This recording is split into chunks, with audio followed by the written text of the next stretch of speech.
আসসালামু আলাইকুম সুপ্রিয় শিক্ষার্থী, তোমরা কেমন আছো? আশা করি ভালো আছো। আজকে তোমাদের সাথে অনলাইনে যে ক্লাসটি নিয়ে আসছি নবম শ্রেণীর কৃষি শিক্ষা বিষয়, তোমরা অবশ্যই ক্লাসটি দেখবে এবং মনোযোগ সহকারে দেখবে। এবং এই ক্লাসটি তোমাদের বার্ষিক পরীক্ষার সিলেবাস অনুসারে এটা প্রণয়ন করা হয়েছে। আশা করি তোমরা মনোযোগ দিয়ে এই ভিডিও ক্লাসটি সম্পূর্ণ করবে। সুপ্রিয় শিক্ষার্থী, তোমাদের আজকের এই ভিডিও ক্লাসে সবাইকে স্বাগতম জানিয়ে আমি আমার ক্লাস শুরু করতে যাচ্ছি। সুপ্রিয় শিক্ষার্থী, আজকের ভিডিও ক্লাসের কতগুলো ছবি দেখব, ছবিগুলোর দিকে একটু লক্ষ্য করো। ছবিগুলো দেখে তোমরা কি উপলব্ধি করতে পারছো যে আজকের এই ছবিগুলো দেখে তোমাদের বলতে হবে যে তোমরা তোমাদের সাথে আজকের কোন অধ্যায় বা কোন চ্যাপ্টার নিয়ে আমরা আজকে আলোচনা করব। এই ছবিতে তোমরা নিশ্চয়ই দেখতে পাচ্ছ এটা পাখির ছবি। এটা কোন ধরনের পাখির ছবি? এটা হাঁস না মুরগি না কবুতর এই জাতীয়। এই ছবি থেকে অবশ্যই বুঝতে পারছো যে আজকে স্যারের ভিডিও ক্লাসটি হবে কি বলতে পারবে? আজকের আমার পাঠ হবে হাঁস পালন পদ্ধতি। সুপ্রিয় শিক্ষার্থী, তোমরা জানো যে হাঁস আমাদের দেশের হাওর বাওর বিল ঝিল পুকুর দিঘি সব জায়গাতেই পালন করা যায়। হাঁস আমাদের দেশে এটা একটি পরিচিত পাখি। এটা আমাদের দেশে মানুষ ধনী, বিশেষ করে গরিব বা দারিদ্র লোকের মহিলারা এই বেশি হাঁস এই জাতীয় হাঁস পালন করে থাকে। তাহলে আমাদের আজকে পাঠ পরিচিতির মধ্যে আমরা চতুর্থ অধ্যায় কৃষিজ উৎপাদনের ষষ্ঠ পরিচ্ছেদে আমরা তোমাদের জন্য আজকে বার্ষিক পরীক্ষায় আমি ভিডিও ক্লাসটি নিয়ে আসছি হাঁস পালন পদ্ধতি। তাহলে আমরা হাঁস পালন পদ্ধতি সম্পর্কে আমরা কি শিখব, এই শিখন ফলটা আমরা একটু জানবো। দেখো, হাঁস পালনের বিভিন্ন পদ্ধতি বলতে পারবে কিনা, হাঁস পালনের যে পদ্ধতিগুলো আছে সেই পদ্ধতিটা বলতে পারবে কিনা। তোমরা অবশ্যই ভিডিও ক্লাসটি তোমাদের ভোট বই সামনে রেখে তারপরে ক্লাসটা শুনবে, দেখবে তোমাদের অনেক সহজ হয়ে যাবে। হাঁস পালনের বিভিন্ন পদ্ধতি শনাক্তকরণ, পদ্ধতিগুলো সুবিধা অসুবিধা বলতে পারা, এই হলো তোমাদের বইয়ের সরাসরি দেওয়া আছে। এখানে যা দেখবে এখান থেকে তোমরা সহজেই শিখন ফলটা নিয়ে নিতে পারবে। এবং তুমি যে ভিডিওটা দেখবে সেটা অবশ্যই বই সামনে রেখে দেখলে সবচেয়ে তোমার জন্য উপকৃত হবে। দেখো, বাংলাদেশের নদীমাতৃক দেশ, এদেশে আবহাওয়া জলবায়ু হাঁস পালনের জন্য সবচেয়ে উপযোগী। হাঁসের অন্যান্য পশু পাখি পালনের ক্ষেত্রে যে রোগবালাই হয়, হাঁসের এত রোগবালাই আমাদের দেশে দেখা যায় না। তবে হাঁসের সবচেয়ে একটা মারাত্মক রোগ, প্রত্যেকের রোগের একটা মারাত্মকতা আছে, যেমন মুরগির আছে, গরুর আছে, হাঁসের একটা আছে। ডাক প্লেগ রোগটা হাঁসের সবচেয়ে কঠিন রোগ।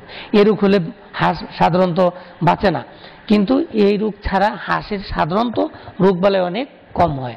হাঁস পালনের বিভিন্ন পদ্ধতি রয়েছে। এই পদ্ধতিগুলোর মধ্যে হলো এক, উন্মুক্ত পদ্ধতি, একদম খোলামেলা হাঁস আমাদের দেশে সনাতন পদ্ধতিতে আমাদের দেশে মানুষ এটা পালন করে থাকে। সাধারণত ছোট কৃষক পরিবার এবং মাঝারি কৃষক পরিবার এবং মধ্যবিত্ত কৃষক পরিবাররাও এই হাঁস পালন করে থাকে। অর্ধ আবদ্ধ পদ্ধতিতে হাঁস পালন আমি তোমাদের পরবর্তীতে কিছুটা হলেও বুঝিয়ে দিয়ে যাব। এই ভিডিও ক্লাস তো এতটুকু সম্ভব না, যতটুকু সময় আমি তোমাদের শেষ করে দিব। আবদ্ধ পদ্ধতি একদম খাঁচার মধ্যে রেখে বা আবদ্ধ পদ্ধতি একটা দুই ধরনের দেখা যায়। একটা হলো খাঁচায়, আর একটা হলো তোমার সরাসরি ফ্লোরে, যেটা বলছে মেঝেতে। এটা আবার মেঝেতে দুই ধরনের, একটা হলো ডিপ পদ্ধতি, একটা হলো লিটার পদ্ধতি। এই পদ্ধতিগুলো আমরা দেখবো এখন যে ভাসমান পদ্ধতি। এখানে হাঁস পালনের পদ্ধতি হলো চারটি। একটি হলো উন্মুক্ত পদ্ধতি, অর্ধ আবদ্ধ পদ্ধতি, আবদ্ধ পদ্ধতি, আরেকটি হলো ভাসমান পদ্ধতি। এই চারটে পদ্ধতি আমরা এখন দেখব।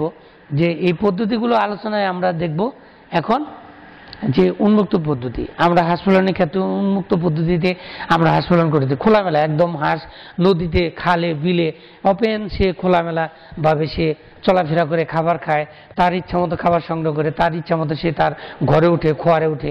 হ্যাঁ, এখানে মানুষের তদারকির জন্য তেমন প্রয়োজন পড়ে না। মানুষ এটা গুনেও না তার কয়টা হাঁস আছে।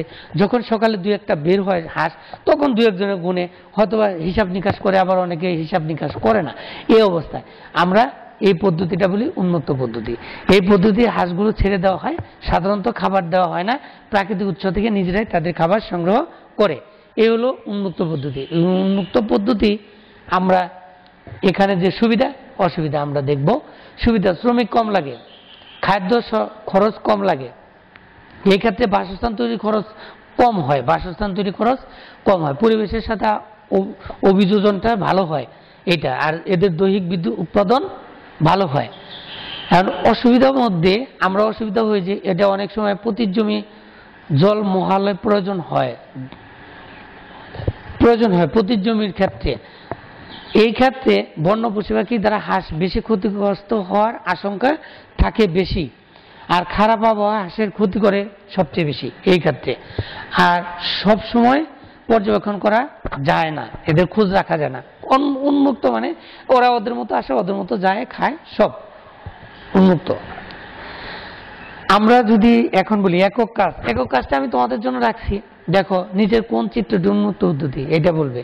এটা হয়তোবা তোমরা প্রশ্ন হিসেবে ধরে নিতে পারো, ক খ এটা কোনটা উন্মুক্ত পদ্ধতি দেখে নিবে, একক কাজ হিসেবে তোমরা ভিডিও থেকে সংগ্রহ করে নিবে, এটা ক্লাসে থাকলে সবচেয়ে ভালো ছিল, ওই দেখে নিবে। নেক্সট পরবর্তীতে আমরা দেখবো যে অর্ধ আবদ্ধ পদ্ধতি। অর্ধ আবদ্ধ পদ্ধতি আমাদের দেশে মানুষ হাঁস পালন করে থাকে, তার সুবিধা অসুবিধা। আমরা এই পদ্ধতি হাঁস ঘরে রেখে তার চারপাশ দিয়ে খোলামেলা থাকে, আবার সে তার ইচ্ছা মতো ঘোরাফেরা করে, একটা নির্দিষ্ট জলাধার বা জায়গার মধ্যে সে বিচরণ করে, তারপরে আবার সে ফিরে আসে। কিন্তু এই ক্ষেত্রে হাঁসকে গণনা করার প্রয়োজন পড়ে, রোগবালাই যাচাই বাছাই করার প্রয়োজন পড়ে, তার কয়টা হাঁস। এই অর্ধ আবদ্ধ পদ্ধতিতে গণনা তারা হিসাব রাখে, 500 হাঁস আছে, তার মধ্যে কয়টা অসুস্থ, তারা রেজিস্টার মেনটেন করে, কয়টা অসুস্থ, কয়টা মারা গেছে, কয়টা অসুস্থ অবস্থায় আছে, এটা হিসাব নিকাশ হয়, এবং তাদের ইচ্ছা মতো খাবার খেয়ে একটা নির্দিষ্ট জায়গায় আসে।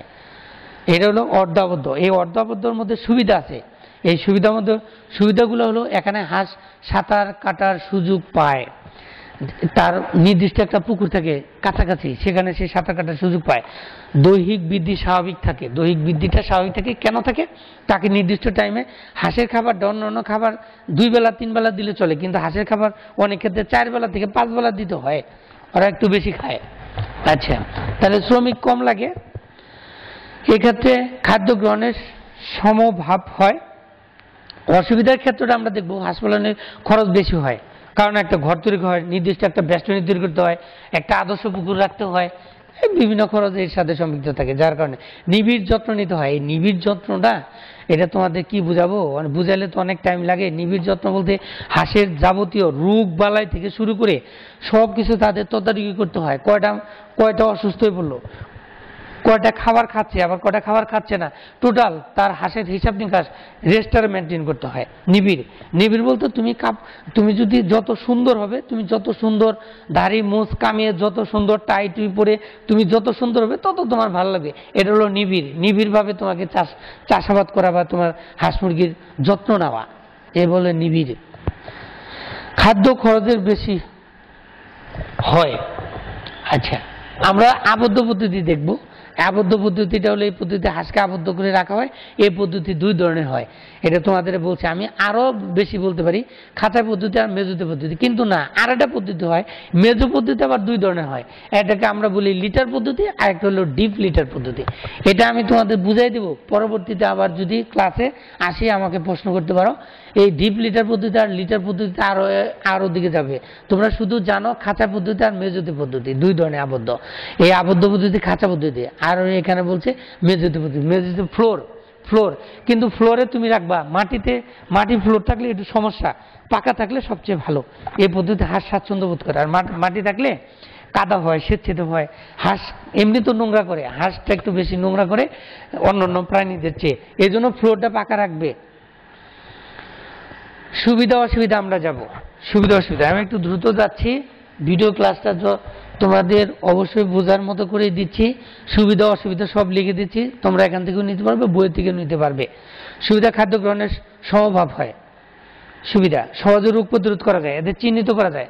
আর খোলাগুলা দৌড়ায়, কোথায় কি কোন জায়গায় পড়ে থাকে মরে থাকে এটা বোঝা যায় না, কিন্তু আবদ্ধ অবস্থায় বোঝা যায়। এই জন্য রোগবালাই সহজে চিহ্নিত করা যায়। শ্রমিক কম লাগে, একজন ব্যক্তি এটা সব হাঁসগুলো 500 হাঁসের তদারকি করতে পারে। আর বন্য পশু পাখির হাত থেকে ক্ষয়ক্ষতির পরিমাণ কম হয়। এটা প্রতিটি হাঁসের জায়গা কম লাগে।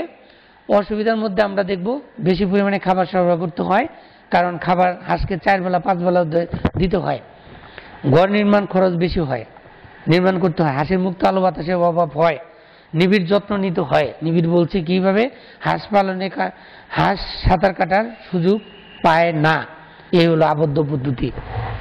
পরবর্তীতে দেখো ভাসমান পদ্ধতি। এই ভাসমান পদ্ধতিটা আমাদের দেশে আসছে। এই পদ্ধতির জন্য ভাসমান ঘর তৈরি করা হয়, যেমন বুড়া চিনো তো, ভেলা, এই ভেলার মতো করে, অথবা ডাম চিনো, ডাম তোমরা অবশ্যই চিনো, ডাম ওই যে তৈলের ডাম, এটা মুখা সুন্দর করে আটকে দিয়ে তারপরে যে ডামটা পানিতে ভাসে, মানে তোমার কোনো কাঠ দিয়ে ভেলার মতো করে ডামের উপরে তার আবার চটা বিছিয়ে তার উপরে হাঁস পালন করা হয়। এইটা বলছে ভাসমান পদ্ধতি। ভেলা যেটা বলে আর কি, ডামের সাহায্য করা হয়, এই ডাম পদ্ধতি। সাধারণত নিচু এলাকায়, সেখানে বন্যা বেশি হয়, সেই জায়গায় এই সমস্ত ডাম পদ্ধতিতে হাঁস পালন করে, আমাদের দেশে আছে প্রচলিত। আমরা দেখছি যে দেখো ভাসমান পদ্ধতির ক্ষেত্রটা, ছবিটা। পরবর্তীতে দেখো অর্ধ আবদ্ধ, ভাসমান, উন্মুক্ত। মূল্যায়ন, এখানে আমি কিছু মূল্যায়ন রাখছি, তোমাদের মূল্যায়নের দরকার আছে, এটা দেখে নেবে কোন পদ্ধতিতে আজকে রাতে ঘরে রাখা হয়, আবদ্ধ, অর্ধ, উন্মুক্ত, কোনটা খুঁজে নিবে, বের করে নিবে, খুঁজে দেখো টিক দেওয়া আছে 2-1টায়, হ্যাঁ উত্তর দেওয়া আছে। নেক্সট, পরবর্তীতে আমরা এখানে যেটা রাখছি তোমাদের জন্য বাড়ি কাজ। সুপ্রিয় বন্ধুরা, আমার প্রিয় শিক্ষার্থীরা, দয়া করে একটু ভালো করে এই ভিডিওটা দেখো, একটু অবহেলা করো না। ক্লাস 9-এর নবম শ্রেণী কৃষি শিক্ষা ক্লাসটা এমনি কম হয়েছে, দয়া করে ক্লাসটা একটু দেখো, বইটা সামনে রেখে, আর বাড়ির কাজটা সম্পূর্ণ করো। এই বাড়ির কাজ দিয়েই আমি তোমাদের শ্রেণী পরীক্ষা 2 সম্পূর্ণ করব, এটা একটু মনে রেখো। আসলে ভিডিও ক্লাসটা যেভাবে নেওয়ার কথা সেভাবে হয়তো হয়নি, তারপরে আমি চেষ্টা করছি।